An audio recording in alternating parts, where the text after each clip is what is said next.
Most likely, they are underslept, they are overstressed, and they are confused. That's the life of a teenager.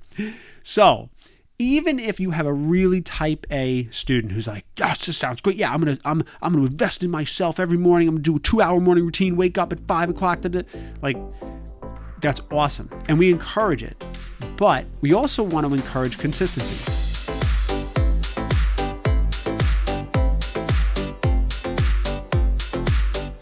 I've said this story on the show before, where I remember one time I woke up early as a teen, and I wasn't necessarily a type A student and a really high-performing student. No, I definitely wasn't a high-performing academic student, but I wasn't necessarily a type A student, but I was very dedicated to certain parts of my high school career: drama, theater tech, music, weightlifting, certain things like that. And I remember one morning I was like, I'm going to wake up early and I'm going to go running. Now, I had asthma at the time. I never ran, but I was like, I'm determined. And not to tell this stupid story about almost throwing up because I've never ran before and then running like miles before school. The point of that is that even for the non-type A students, waking up a little bit early and doing a morning routine is possible, and it's encouraged in my mind. Now, again, this is going to be a hard sell for many teenagers to wake up earlier than you even have to, considering that high school starts usually anywhere between 7 and 7:30 in the morning. So we'll get to some of the caveats, but I want to organize today's conversation in 3 parts. The way we proactively work on our mental health and on ourselves is in 3 areas of our lives: our body, our mind, and our emotions. Now, our mind and our emotions are kind of closely related, but I like to say emotions because some people may say spirit, some people may say other things, and that can really open up a whole different range of activities that you can include, which I'm not going to really discuss on this show because it's really up to you, but you kind of get my drift on where you could take that. So we'll talk about the 3 areas of how I like to kind of optimize my mornings, and this is perfect for any teen as well. The body. Now, I don't care if you don't work out. I don't care if you've never lifted a weight before in your life. I don't care if you're 300 pounds overweight. It doesn't matter to me. But if you don't move your body and change your state, your physical state after waking up, it's going to be it's going to be hard to then work on some of these other facets. So what can we do for our teens? What can they do to instill a better physical start to their morning? Anything, really. I mean, they can weightlift. That's my primary mode of exercise. They can do cardio. They can do a simple walk around the block. They can do some really deep breathing exercises. All of these things are physical type of maneuvers. You can jump on a little trampoline, a little rebounder that has extra added benefits of draining the lymphatic system. A lot of different things that you can do. But again, the idea is to get your body going, which will change your state of your mind. It'll open up it'll release different neurochemicals and release more cortisol. It's already happening in the morning. But again, you're going to get faster into that awake state, kind of ditch that grogginess. And knowing teenagers, they're probably not getting the right amount of sleep, because I think a teen needs like well over 9 hours of sleep, which is never happening. So I think they should just choose one physical thing that they can do. And then, again, we'll talk about caveats at the end. Let's move on to the mind. I don't have to tell you, students today are way too stressed, overwhelmed, and anxious about their lives and their futures. This is why I do what I do. As a youth speaker, I teach students to step back from the situation, see the choices they have in front of them, make great decisions, and build positive patterns around this process. Whether it's substance abuse, bullying, or stress about their digital lives, the students I've worked with have had some great success. So I want to work with your students. I want to come down to your school and your event and actually teach your students the art and the science of making great decisions. So click the link below and schedule your call with me so I can learn a little bit more about what you're looking for in your next speaker. Now, the mind doesn't necessarily have too many different activities. I think the biggest one that you can really have your teens focus on is their meditation practice. Now, this doesn't have to be any type of like cross-legged thing. There's no special ideas. There is 1,000,001 different ways that they can start. They can download any type of app that's out there, Calm, Headspace. They don't even need to know anything to just start. They could just literally start. But remember, the idea behind meditation is not to stop having thoughts. It's to be aware of your thoughts. It's to be able to be aware of them and then eventually watch them come and then watch them go. So we can learn to find that inner peace and inner calm and inner quiet. So I think that's something they should absolutely start doing or experiment with. The trick about meditation and even working out and any type of physical activity, usually the word consistency has a big part in its efficacy.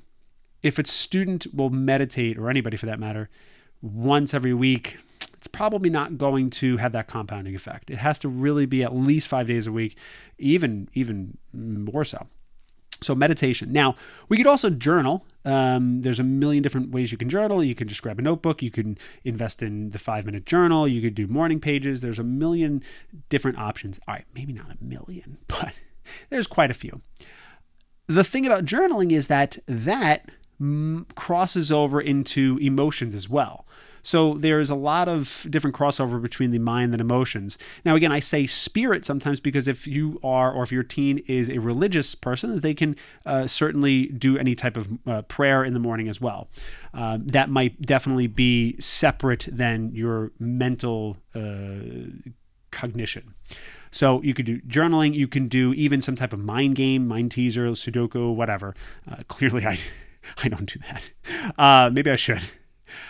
We can do a mantra. You can set up a little mantra. I mean, for me, I like to put a little Post-it note on my mirror in the bathroom, and I'm forced to read it out loud. The trick is reading it out loud. Now, again, if your teen is like any other normal teen and has a little bit of hesitancy to do somewhat different things in public, or if their sister or brother might hear them, or if they're parents and they're a little, embarrassed or whatever, that's a whole different conversation. But the trick is to say it out loud. You could do it in the shower. You could do it quietly, but it has to be spoken, because if you're thinking about it, that's one thing, but it's way more powerful to then speak it. You could do gratitude practices. These are all really, really great things. You could take a little notepad, a sticky or whatever, and write down 3 things you're grateful for. If you want a little resource to get you started on that, I have one as well. You could take a look. I'll leave the link right down here. You can pick one of those up. Whatever works for you. So again, these kind of cross over into the emotion aspect as well. But maybe the emotion part of your morning routine is simply doing something good for somebody else. Maybe it's making sure they say good morning to their mother and father. Maybe it's making sure they give them a kiss on the cheek, whatever, like say, have a great day, but whatever it is, or just in general be nice. I mean, as a parent, we can tell that would be a wonderful thing for our teens to instill as a habit. Either way, these are a whole bunch of different activities that you can incorporate in a morning routine for your teen. It doesn't have to be, and don't get me wrong, there is quite a many more as well. But these are just some of the things that are coming to the top of my head and some of the things that I do in my own practice as well. Now, the reason why this is mental health morning routines for teens is that a teenager in implementing a morning routine is got to be with some caveats, because, again, remember, most likely they are underslept, they are overstressed, and they are confused. That's the life of a teenager. So even if you have a really type A student who's like, yes, this sounds great. Yeah, I'm gonna invest in myself every morning. I'm gonna do a 2-hour morning routine, wake up at 5 o'clock. Like, that's awesome. And we encourage it. But we also want to encourage consistency. So what I would recommend is no more than one activity per each section. So one morning routine activity that will instill a positive impact in your mind, your body, and your emotions. So altogether, really no more than 3. Now, If someone says, well, yeah, I want to weight train in the morning. Great. And it takes an hour. Awesome. Like, that's cool. Now you've got a really committed morning routine because you're going to do your workout in the morning for an hour. So you're going to have to wake up at, at least 5:45, 6 o'clock, depending on how long you take to get ready. If you're a boy, probably a lot less than a girl. Just to throw out a stereotypical norm there. And either way, so that's something to think about. No more than one. I also would not do any other routines than just a morning routine. I would stay away from night routines. I would stay away from after school routines as you first get started or as your teen gets started, because there's going to be some rocky start to it because it's something you've never done before anyway. So if they overcommit, they can't build that consistency again. So those are just a couple of caveats to think about. Keep it simple. Keep it consistent. And I also probably wouldn't do it on the weekends because, again, their schedule changes. They're probably not waking up at the same time, maybe sometimes even early if they do travel sports or something like that. They're not going to have the same environment. It's just going to be different. So I would say 5 days a week in the morning, no more than one per section, or no more than 3 in one total section. So if they just want to focus on their emotional state, right, and they choose to do a little journaling, a mantra, and maybe some type of gratitude practice, whatever it is, that's going to be a lot shorter than that 1 hour workout, but it's still 3 different activities that they have to consistently implement in their morning routine. So thank you so much. I hope you enjoyed today's episode. I know I did. I hope you are able to share this wisdom, for lack of a better word, with your teen. I would love to hear your comments below if your teen has already started doing something like this, if they tried it in the past and failed, if they have some hesitation. I want to hear your thoughts below. If you like today's episode, then let me know by hitting like, hitting subscribe, and hitting the bell notification every time I release a new video so you can be notified. And if you like today's episode, then you're probably also going to like this one right over here.